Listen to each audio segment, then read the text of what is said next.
Welcome everybody to this live edition from The Point by your favorite point. Brought to you by Sprite, the clear favorite. I got a special guest with me. Obviously, we all know the resume. Two-time WNBA champ. WNBA MVP. Accolades from college. She's big time. A'ja Wilson, everybody.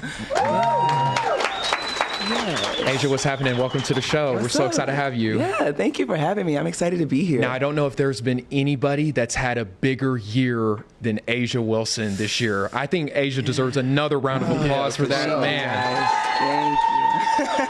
What's this year like been for you, coming off the championship and all of that? Yeah, it's been incredible. Honestly, like a great 2 years. Just a lot has gone on, whether it's championships, whether it's writing a book. It's just been, my world has been crazy, but it's good. Booked and busy is always good. But no, I've just tried to have a lot of fun with it because I feel like some things, it goes by so fast. So I just try to take in the moment. So it's been fun, yeah. We're gonna be jumping around from different topics, but what was one of the, most fun parts about your two championships? I know you got them back to back. Was there one moment that's sticks out to you most about them? I think the biggest moment is that I didn't win them at home. I won them on the road. So I went to their place and was like, nah, this mine. Yeah. So I think that was just a lot of fun, especially in New York, because that was something that everyone anticipated. That was like the matchup that everyone wanted. And we lost a lot of our two big starters. So it was like, we were the underdogs in that situation. So to go in there and hear them booing us after we won, I was like, oh yeah, we here. I was like, I'm leaving here with something, give me it. So yeah, no, that was the best part. I know Trae touched on a couple of your accolades, but I think the most recent one is the Usher stan that's come out. Usher was serenaded you at the show and all that. What you think about the halftime show? Usher was doing his thing on stage, Super Bowl. But I know you're a huge fan, so how was that experience? Yeah, for sure. It's something that I asked for. I didn't know he was going to do all that. Kind of scared me a little bit. Oh, yeah, there it is playing. Yeah, it was definitely a big moment. When you're thinking about Usher, he is top dog, so it's pretty cool to have that. But I would say I would much rather see the Super Bowl halftime show on my couch versus being there, because you don't see all the theatrics, you don't see the movies, you just see Usher just kind of roller skating around. But on camera, on a TV, it's oh nah, he's crushing it. So I'd much rather see the Super Bowl on my couch. Sorry. If anyone else wants my Super Bowl tickets, I'll give them to you next year. I think there's a lot of people that share that sentiment. But more than anything, I just wanted to say congratulations on your book, Dear Black Girls. It is out everywhere now. And guys, it was just announced that A'ja was 4th on the New York Times best-selling list. A round of applause for her. Thank you. Writing a book, what has that experience been like for you? I know that you've been very vocal. I've seen you on a couple late night shows lately, but yeah, we'd love to hear more about the book process and how it's been for you so far and all that. It was a lot of fun. For those who don't know, I have a learning disability called dyslexia, and I never would have thought a young girl at the chance right there would ever write a book, let alone a chapter book. It was just very hard for me to pick up on things. So to write the book, particularly for people that look like me, was something very special, and I poured my heart out into it because it feels like a diary. It's not necessarily a chapter book. It's more so like a diary into my life. Because Trae, I feel like when people see us, they see us as the hoopers, they see us in the uniforms, but they kind of forget that we're people. They forget that we're human. So that book kind of puts it in perspective that we are human. We have feelings. We get frustrated. We have days where we're great.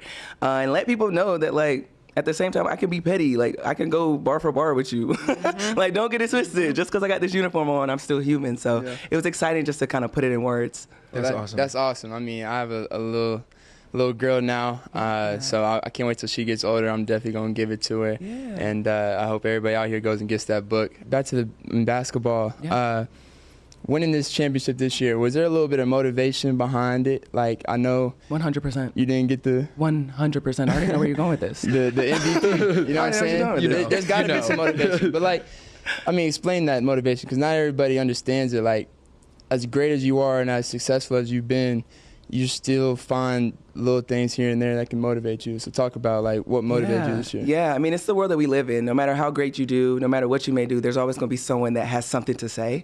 And I think that was my biggest knock to the chest this year was I felt like I had better numbers than I did the year before my MVP year, and I didn't get MVP. And that was just really drew a question mark to me. And it was not only did I not get MVP, I got a 4th place vote at that. So I'm oh, okay, like, bet, like, are we all watching the same thing? But at the same time, I was like, well, how can this fuel me and my team to better things and allow me to get finals MVP? And it was hard. It's hard because you feel like you put all that work in. You've done everything that you think to perfect your game and your craft. And then you still got some people that are like, nah, I don't see it. Mm-hmm. And I use that to fuel me to be like, nah, I'm going to make you see it so you have no choice. Mm-hmm. So that was the chip on my shoulder, and it's going to continue to be the chip on my shoulder because I'm like, there's people out there that still try to doubt me. Yes. It hurts being snubbed. Hey, trust me, you talking to the guy. You're talking to the guy that gets snubbed more than anybody. Yeah. Exactly. It hurts. Nah. Like it's pain. I don't like that. Especially when you know you should be where you should be. So exactly. And you look at the peers and you're like, huh? Like, keep it for real. Like, be for real. Keep it for real. Yeah, hey, I feel it. We can relate. This is a question for you, both of you guys, as leaders of your team. There's always this noise outside that goes on. You know, like you said, you got a 4th place vote, but you guys are about to go into the playoffs. Trae, there's a reason we started this podcast. There's always somebody who's trying to control the narrative that's outside y'all's space.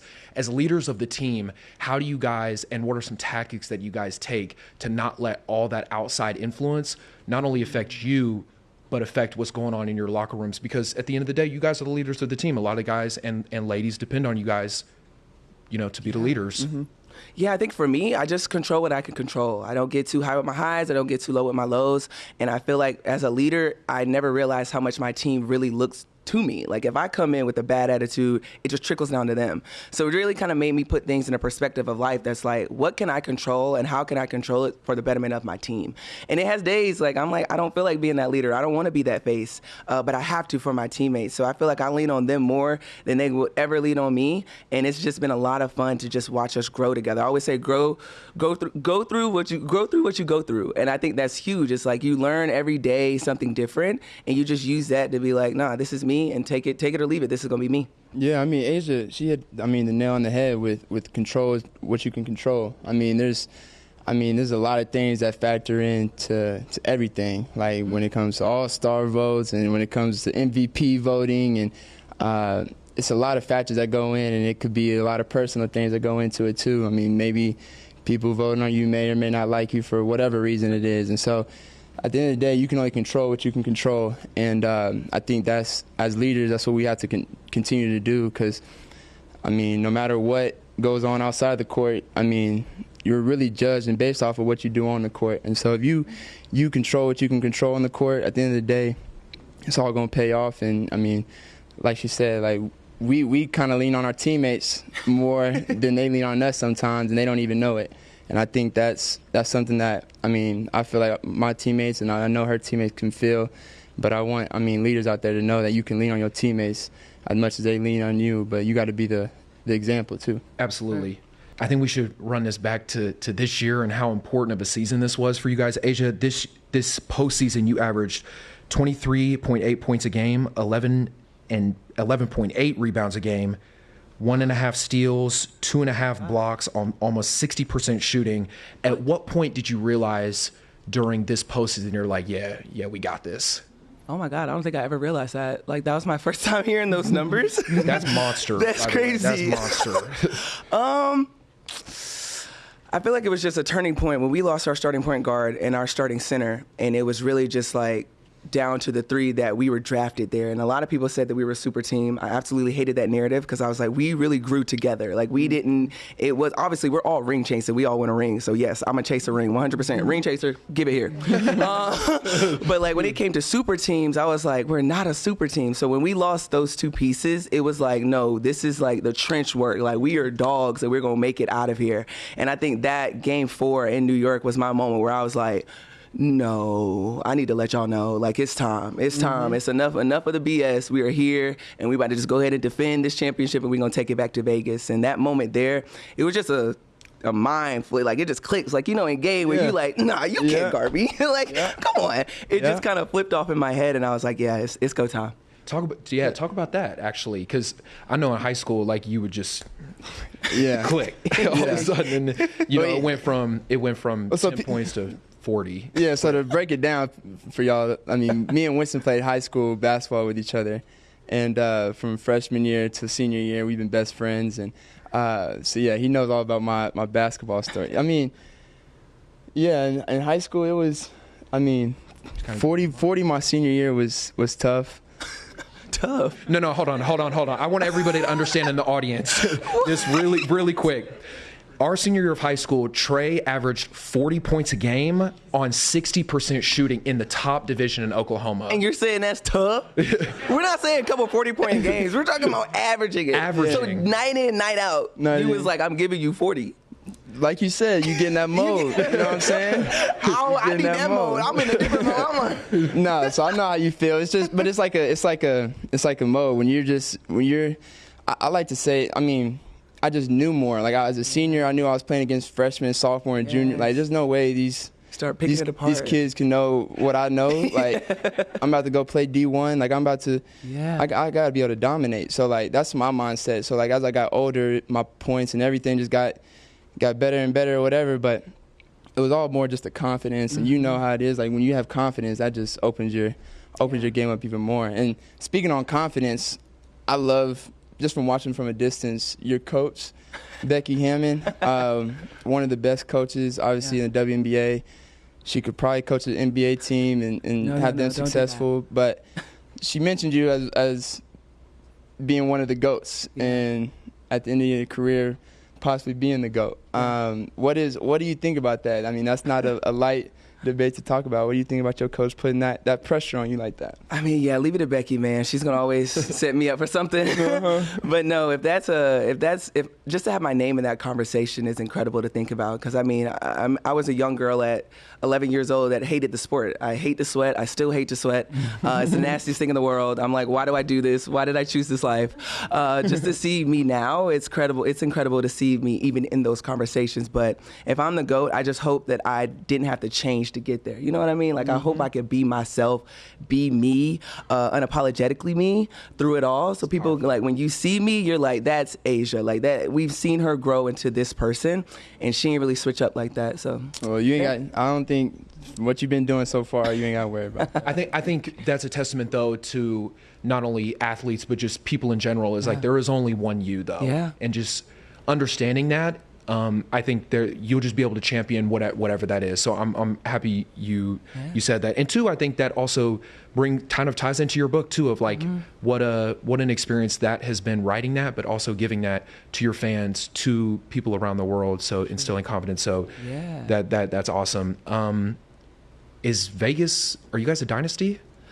Ooh, I feel like we have to win a couple more to be able to say. How many you more went you back got to win? win? What you mean? You got one. I mean, I just feel like we got to win at least two more for me to be like, no, we did that. Like the back-to-back is huge. Like a lot of people when they're like, oh, two-time, I'm like, make sure you say that back-to-back because that's hard. Like that is hard to do. It like, ain't happened in 21 years. So. Right, like that's hard. So yeah, I think we're forming one, and I love it because like I said, like we started this from ground zero. Like my first year with Las Vegas, I never lost that many games in my whole 4 years at South Carolina. Like to see it now where we're selling out like our whole lower bowl like that, I'm like, yeah, we're building something for sure. Well, what about speaking of building something? I'm sure you keep up with the up and coming college players. Yeah. What do you think about, I mean, some of the up-and-coming players? I mean, Caitlin Clark, obviously breaking the record yesterday. Yeah. I mean, you got some really Juju Watkins from USC. Like, what do you think about some of these younger women in the game and how they're going to grow the game? I'm super excited. I really am because they are shining a light in their own way. They're doing it their way. And that's what I love because a lot of times we hear young girls, they're dropping out of sport. They hate it. They don't want to play it. But now you're seeing these young women that are in college that are just crushing it. Mm-hmm. And so I just hope that the people that are continuing to hype them up and are behind them 100% follow them to the W. There's no drop off because that's how we really grow the game and expand the game is following someone that you watch, that you are just in love with, whatever you want to say, following them to the next level. But they seem like they're dogs. I'm excited to play against them. Obviously, because we ain't gonna have a draft pick, thank God. So they won't be on our team for sure. But I'm excited just to see how they continue to lay their footprint in the basketball world, but also professionally. And looking back on yourself, what would A'ja now not only tell A'ja in college, or at least provide some advice to maybe a Caitlin, maybe a Juju who's experiencing this newfound stardom. You know, they're great hoopers, but what advice would you give to them as they're coming up, you know, to make sure that they're prepared for the next level? Enjoy college. I think NIL kind of strips the kids of that now. I really wish that they can just enjoy college, be a kid, make dumb decisions here and there, learn from them, and your higher ups or however, just learn. But at the same time, I just wanted them to just have fun. I don't want them to lose out on that opportunity of just having fun, because you don't get those years back at all. And it's a completely different ball game when you get to the pros. But I'll just tell A'ja, one, find a jump shot, because I was really heavy driving left. So have different dimensions to your game for sure. And your college experience, I feel like it's not, I think overlooked is the wrong word, because you were, I mean, you obviously have a statue outside of the stadium, so you did some, but like, I went to class. But your college experience, how important was that for you to get to where you are now?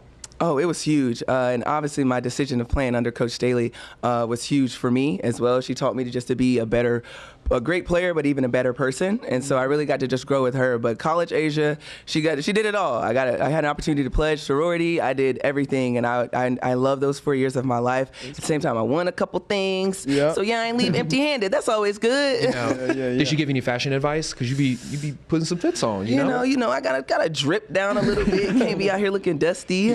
Right, for sure. So we out here in Indy for All-Star Weekend. Freezing cold. I know it is. It's snowing out here. It's freezing. But you got the celebrity game. You helping Stephen A. coach tonight? Yeah. I'm more happy just to see Lil Wayne. Stephen A. I feel like I hear and see him every day, all day. It's like Lil Wayne. I feel like I'm more happy about that. But we're trying to look for the dub. I'm trying to win. I'm gonna be watching. We're definitely gonna be tuned in. You gonna be coaching any of them up on the sides? Yeah, we start losing and people start getting sorry. We gotta bench them. We gotta bring in something new. I don't play. What Coach A'ja like? She a yeller? She a motivator? I'm not gonna yell at you, but I'm gonna be honest with you. Like, if you suck, go ahead and sit down next to me, pal. Okay. We're gonna have a good conversation. Go ahead and sit down. Just sit down. It's over with at that point. All right, this is my last question. So we got Steph and Sabrina doing a shoot-off. Yeah. Who you got? You got you set me up here. The greatest shooter of all time, or your WNBA lady friend? I mean, I just saw something on my phone. Steph just shot like 150 threes in a row under 5 minutes. Yeah. That is unheard of. Like, I can't even do that in the middies. I know. So, I don't know. I don't know. I can't answer that, but that's tough. See? That's tough. They put pressure on me the other day. Who did you say? I said Steph. Okay, yeah. I respect that. You don't have to say it like you're sorry. But you could have said Sabrina, and I mean, but at the same time, I understand why you said Steph. That's what I'm saying. But she got the record, so that's why I was hesitant about it. But it's Steph. So we're going to see. It's going to be a good thing. It's going to be a good one. So I know we started with Usher. We can kind of end on a Usher note. You know, I think there was a quote out there saying that A'ja potentially, I don't think we can listen to her pre-workout music, because I don't know if we could be ready to hoop like that. So if there could be one R&B song that you could have on loop for the rest of your career while warming up, what would it be? Great question. R&B? Dang. Oh, I got a lot of R&B songs. Go ahead. You can. Go ahead. You Can you stand the rain?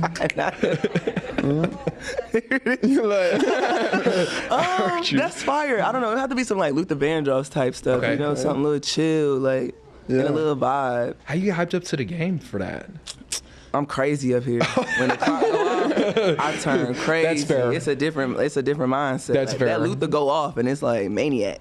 That's fair. Facts. So last thing, we're obviously, as Trae said, we're at All-Star Weekend. The next, Trae talked about Steph and Sabrina. What should the next event be for an NBA, WNBA crossover? No, three-point I don't contest? want that. Okay. I feel like you guys should have y'all's weekend and we have ours. That's why we have our WNBA. They probably gonna bash me on social, but that's okay. But that's just my opinion. I honestly feel like this is y'all's time. I know half of y'all probably be like, I could be in some sun right now, but I feel like this is y'all's time to just enjoy y'all's break, and we have our time. And I mean, we're not expecting y'all to come and do the skills challenge with us. Leave us alone. Let's be real here. Yeah. But no, I just feel like we should just keep it y'all do y'all thing, we do ours, and we just kind of always show our respect and meet in the middle. That's dope. A'ja, we just want to say thank you so much. Thank and again, you. congratulations on your book, Yeah. Dear Black Girls. Again, Thank you can get it you. everywhere. A'ja Wilson, everybody. Here we go.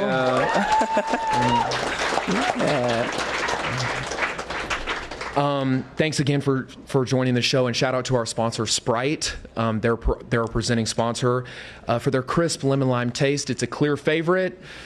We'll be back soon, guys. Thank you guys for pulling up for the first episode. Yes. Appreciate you, A'ja. Yeah, thank you.